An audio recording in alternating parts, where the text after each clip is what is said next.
Epic just took a shot at Apple and Google, and the Epic CEO says that Xbox and Microsoft are developer friendly, which is interesting, which is what I've been saying, which actually, not me, I'm not a genius, but everybody's been saying it. A lot of developers have been saying that Game Pass is that way for a while. This comes out, here's the tweet right here from Tim Sweeney over at Epic. After yesterday, Microsoft overtook Apple as the world's most valuable company. Congratulations to Microsoft.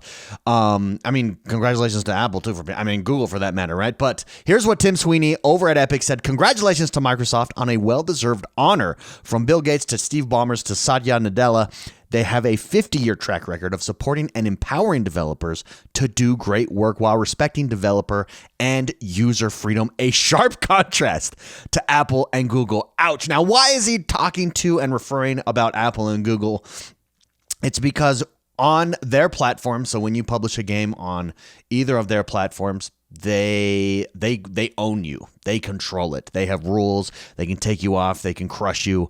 There's developer fees there that they take. And Epic has been leading the charge. Indeed, Microsoft has been supporting Epic in leading the charge against some of their less developer-friendly practices, shall we say. So, for instance, here's a headline from, I think this is from a month ago. Yeah, last month. Epic Games CEO believes ridiculous 30% fees era is near, teases Fortnite arrival on Steam and Microsoft's future App Store. Here's what we know. So the future App Store, if you remember, there was a lawsuit, and Epic was part of that lawsuit and I think led the way against Apple and Google to make it so that you could publish through your own app through their devices.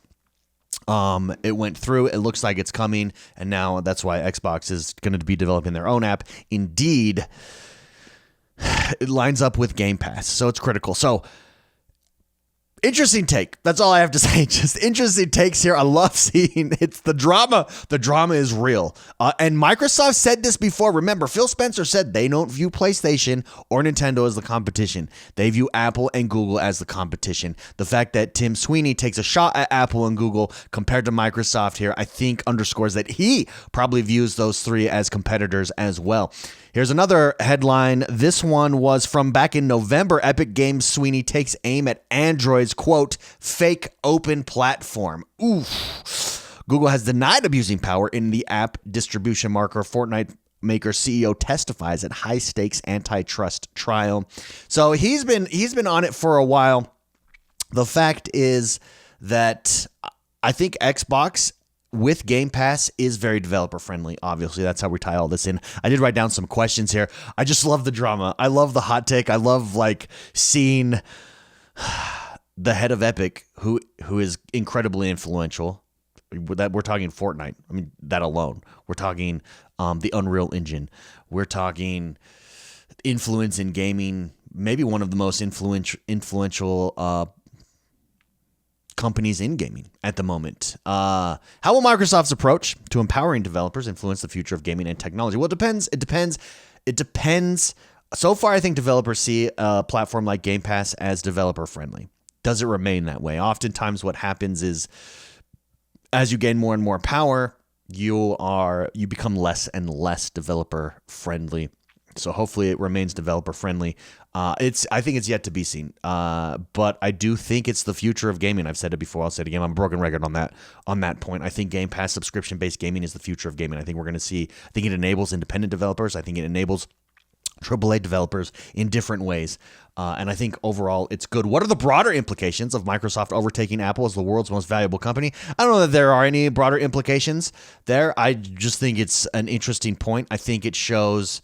Here's the thing, though. I think that is only going to increase. I think gaming is such a valuable industry, and Microsoft, with their purchases of Bethesda, of Activision Blizzard, and the like, show that they're all in on gaming. And that this is clearly an investment for them for the long term. And as that comes to fruition, as gaming it becomes more and more mainstream entertainment for more and more people around the world, that valuation is only going to increase from here. Could this statement from Epic CEO signal a shift in the balance of power among tech giants?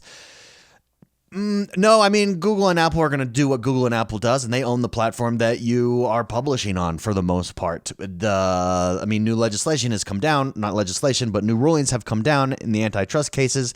Looks like Microsoft's going to be able to create their own app to deliver their own services and games directly to you, the customer, through it on those platforms.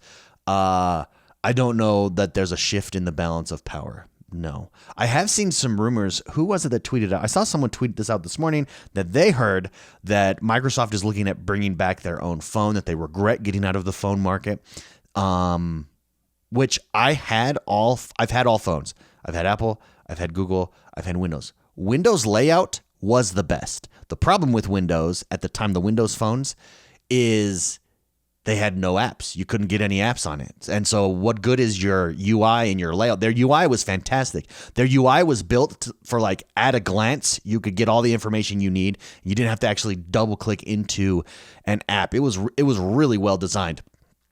I very much enjoyed it at the time, but again, they had no apps. I think Apple is I've had all of them. Apple's the phone company to beat if you're going to jump into the phone game. And they might. I mean, think about if they jumped into the phone game again and sought a long-term investment there and was able to compete. I'm sure that's interesting. That's just a rumor, though. You could then distribute your games directly through there. It would be very, very fascinating to see. I don't think that they need to. And where Microsoft is with gaming, especially, it looks like they're very content to let third-party hardware develop, and then they distribute Game Pass and their games through that third-party hardware, like an ROG Ally, like a Steam Deck, like an MSI. MSI is making a handheld as well that's coming out. Overall, just interesting. Maybe you like this stuff, maybe you don't like this stuff, but I saw the articles dropping about Tim Sweeney tweeting this out, a sharp contrast from Apple and Google, and it just made me laugh, and I thought, let's cover that today. It's a great way to end the week.